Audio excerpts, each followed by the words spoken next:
If you work with Claude Code, you know that it can literally take 10 minutes to finish a single task. During this time, you have nothing to do. The solution for this can be to open multiple Claude Code. So when you are in your project, you can run one Claude, then open another terminal and run Claude again, and open another terminal and run Claude again.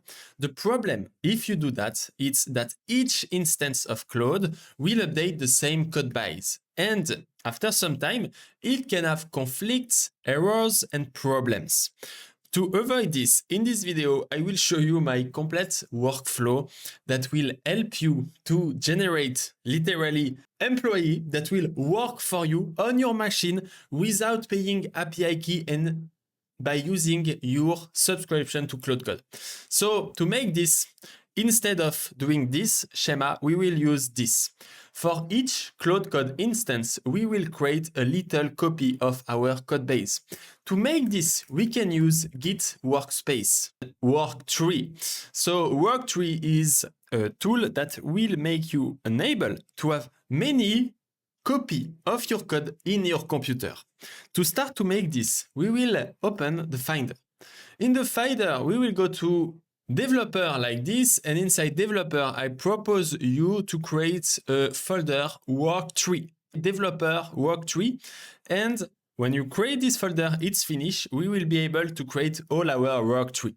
This worktree will only be used for our agents. So for me, I will not separate everything. So when you make this, you can then go in your project, Git save it.now.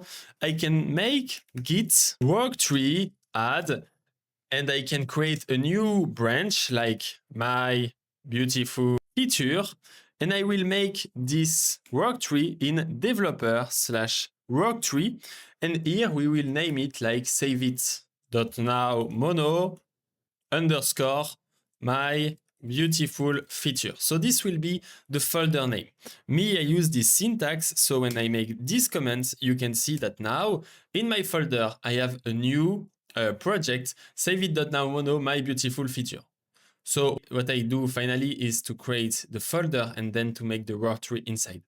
But anyway, so here I create a worktree and you can see that it's a copy of my app. This app have all the file, and I will be able to go inside this folder in any terminal like this one. And inside this folder, I am in this specific branch, and here I can run Claude. And when Claude edit a file, so for example, I ask him to edit the README file, he add hello, I'm Claude. We can see that in this project, we have this update, but in this project, the README is not modified. So we separate our app. So this is the first step, but this first step is not enough at all. It will be not enough to automate everything. So we will create a real workflow. This workflow will be first creating an issue. So in your GitHub account, for example, in this save it.now, I can create issue. So for example, I create my issue, blah, and I make everything I need about this feature. So when you create your issue, then you will be able to running the workspace script.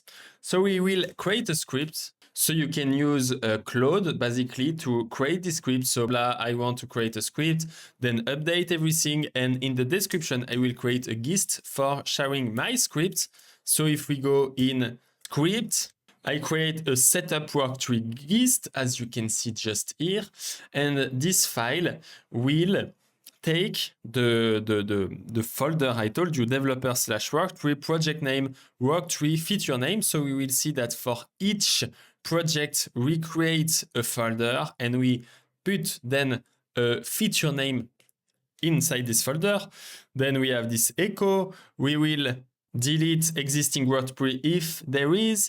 We will copy the M file, so you have the project ready to be used. We will install the dependency, so the IA can run TypeScript and everything like this. And we will say worktree ready at worktree path. So this is the script. So we have the script, and when you have the script, you want to use it. You don't need to use it by yourself. You can basically create a command inside the Claude folder. So in your computer, we can go in cd.claude like this. And here we will be able to create commands, cd commands. And inside this folder, as you can see, I have create work tree. So instead of creating yourself the work tree, we will create a command, create work tree, that will allow tool the script. So the AI will be able to run the script by herself, and we will authorize the usage of GitHub so it can fetch the information about the issue, like you can precise with GitHub CLI.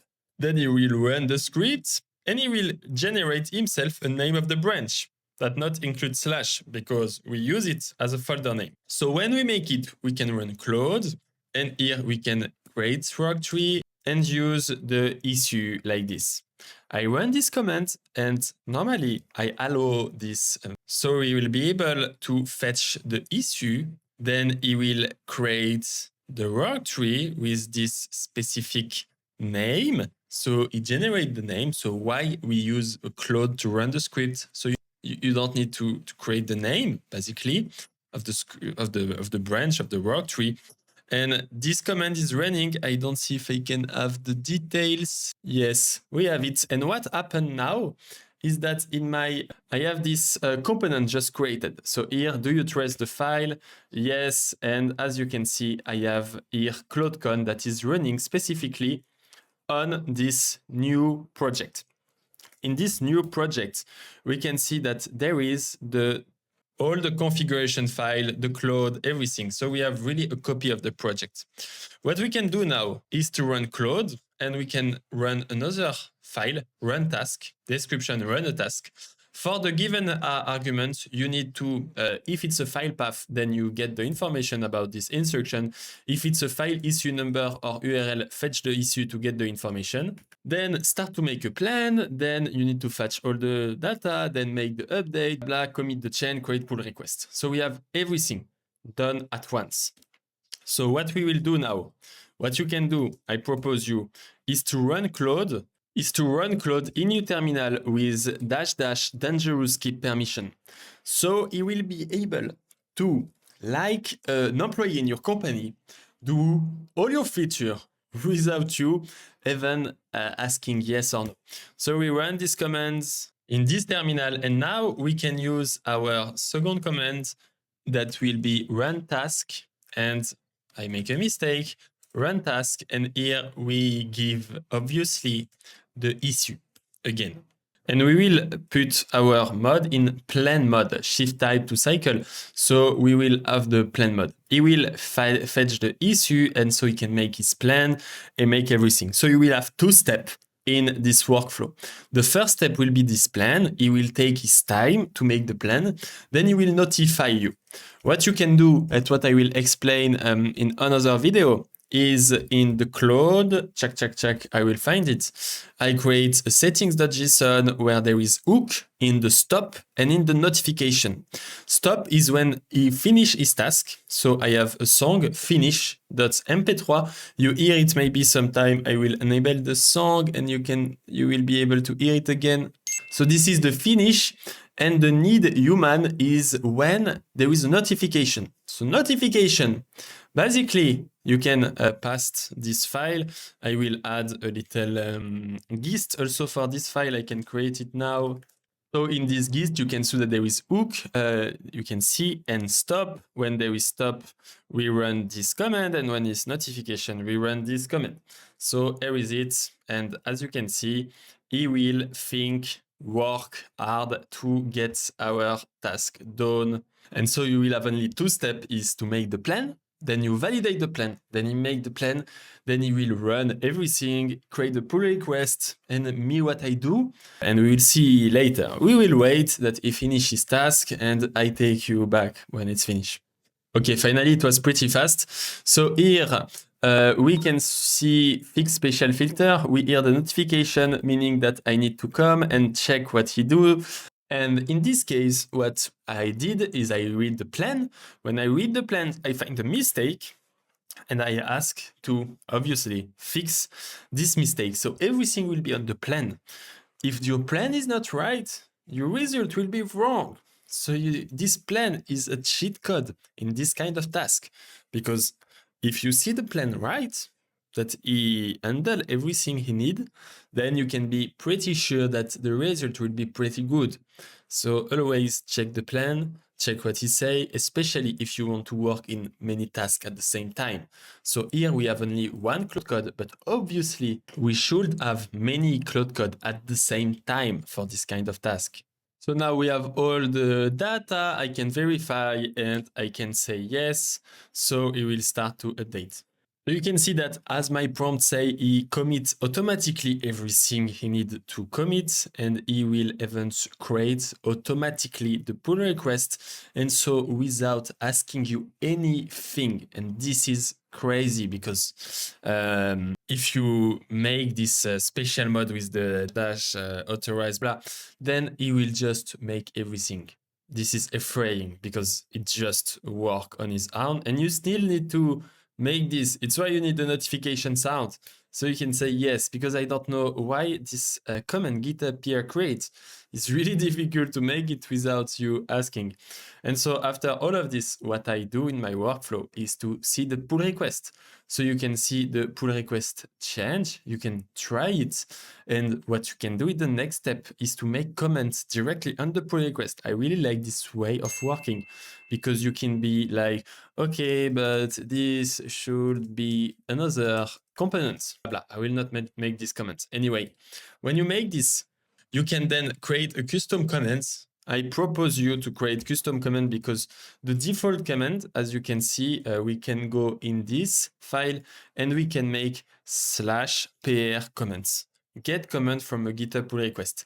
This comment will just get the comments. Me, I want to create a comment that I didn't have globally, but I have in some of my projects, fix pr comments.md.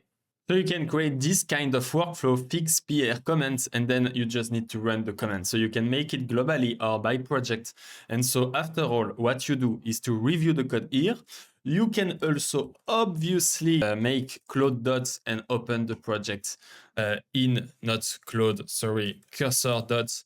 Open the project in cursor and make the update and see what changed, and checking everything. Or you can make it on GitHub, so you can just go back on your terminal and make /fix comment, /fix comment, /fix comment. Obviously, if you need to update something manually, then it's better to open this on cursor. What I see is for this kind of feature, UI feature, Claude and IA is sometimes struggling, especially for creating beautiful UI. But for everything about logic feature, if we check my pull requests, I create a refactoring, blah, blah, blah, blah, blah. Everything of this is made exactly using this workflow. And as you can see, it's worked pretty well. So that's it for this video. If you like, don't hesitate to make a comment, and you can go on the description, ieblueprint.dev, where I share more content about this. See you, bye-bye.